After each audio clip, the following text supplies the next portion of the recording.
What's going on, everyone? This is AstroZerg bringing you another video. This one's going to be on King's Row.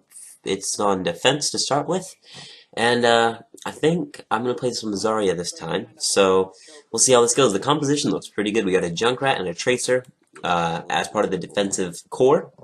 We're running one healer, which is definitely different. So it's a pretty interesting defense. It's not a, I guess you could call standard defense, but it's still very good because as long as people know what they're doing, they're going to be fine.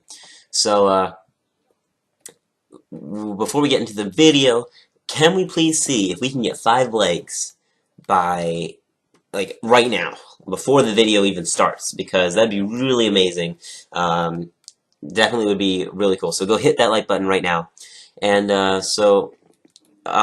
real quick, I'm going to show you guys where you should be setting up on King's Row. It's not, and I'm pretty sure I'm going to show you with my character as well. It's not at the choke, which a lot of people seem to think it should be, right at that spot right there. I'm going to show you right now where you're supposed to be, and where I'm about to start shooting, I believe, is where you should be sitting. So where my pointer is right there, where Reinhardt's moving, right there, that's around where you should be holding. And the reason why is because what happens is when you stand at that choke up there where Reinhardt's standing right now, which, I mean, it's not a huge problem, but it is because what happens is your team is split off by this statue, I guess you could call it. Yeah, the statue right there.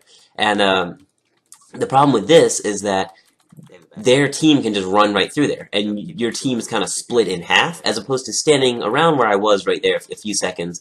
You see right here, it's kind of a struggle because I have to go around the corner to see them, as opposed to standing back a little bit right here-ish in this area. That's a really good spot because then they can only go to the right, which then you can kind of back up and set up right on the point to defend. So it really makes it for a lot more convenient. So they have a Bastion on attack, which is definitely interesting. Not necessarily recommended. I mean, there's nothing wrong with running Bastion, but maybe wait until you get past the first point.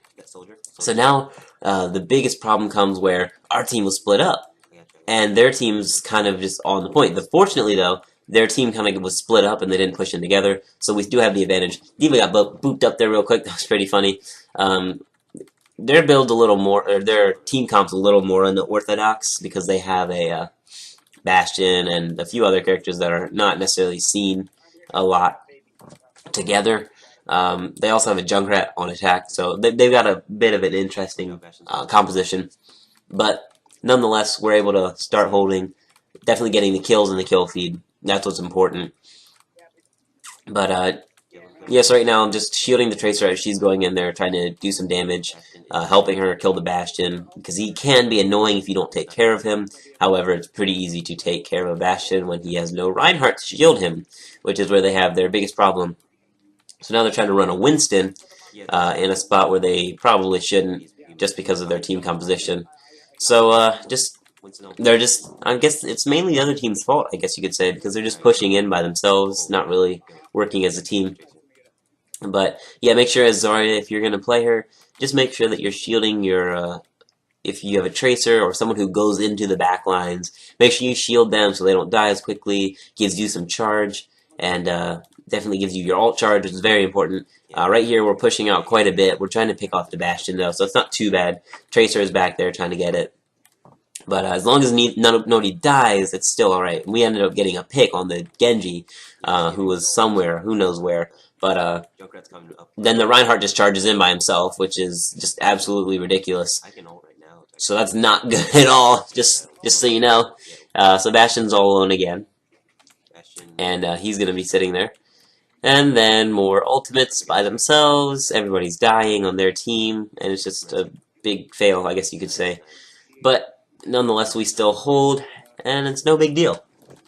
Now, one thing I want to point out is that our team, yeah, we've been communicating this whole time, pretty much. We've been talking to each other, alerting people of everything, which is very important to do. But you want to make sure you're calling out, especially if you're a tank. Tanks should be definitely calling things out. Tanks and healers, they're supposed to be, because the offensive players, they're more focused on getting the kills, getting the picks, stuff like that. Whereas tanks and healers, you guys should definitely be calling out things like what you see going around. Definitely the healers too, like Mercy. She's not doing anything. I mean, all you do is sit there with your healing thing up or your damage boost thing. Just take the time to call out the stuff so that everybody knows what's going on. So here we get a good two-person kill, uh, even three eventually. And so you can just see here when I decide to use my particle and when I decide to use my beam. I'm calling out right there the tire because Soldier's about to get killed. He does get killed, but we're able to save everyone else because of that. I would have bubbled him, but it was just barely getting ready again, so just unlucky. Meanwhile, again, they're pushing with half their team. You don't want to do this, guys. Never push with half your team. Always have your entire team. Even if you have to back up for 20 seconds. Backing up for 20 seconds is way more effective than just going in there with 3 people and then wasting a whole minute of what seems like it might be good, but it's actually not. So just keep that in mind. And that's going to be at the end of round 1. So we're going to hop into round 2 in a few seconds. Be right back.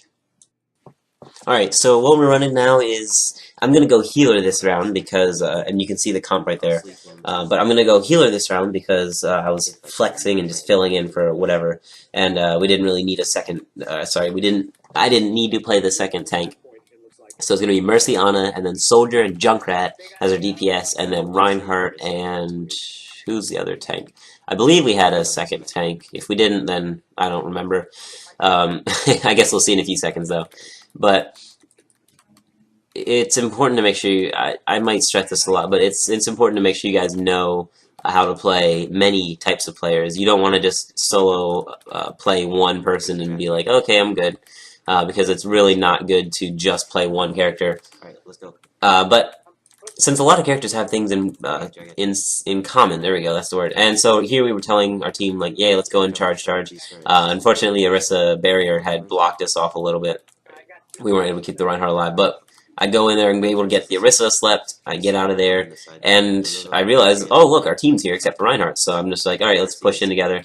Mercy's almost dead. Unfortunately, the Symmetra hops on me, and I get taken down. But our group has managed to kill the shield generator as well as the Symmetra, and then Junkrat goes down, then a Brez. So it was like the perfect time to sleep the Orisa. She goes down, and our team's able to push in. And meanwhile, they only have about 2 or 3 people on point to be able to hold, and it's not looking very good for them. But regardless, that's just a kind of a really lucky example of how to play this point. Just make sure you're always going in. Just push in, no matter what. Always just do your best to push in to the point right away. Don't poke at the choke. Don't do any of that stuff, because it's not going to get you anywhere. You might get ult charged, but you're going to want to know how to push in against another team to be able to beat them quickly and get the advantage. So that's going to be all for this video. Please like, comment, subscribe, leave a like down below. We want to get to that 5 likes. And let me know what you guys want more of in the comments. I'm going to probably have a poll somewhere, and the subscribe button is right on the left side of your screen. So thank you guys for watching. Peace out.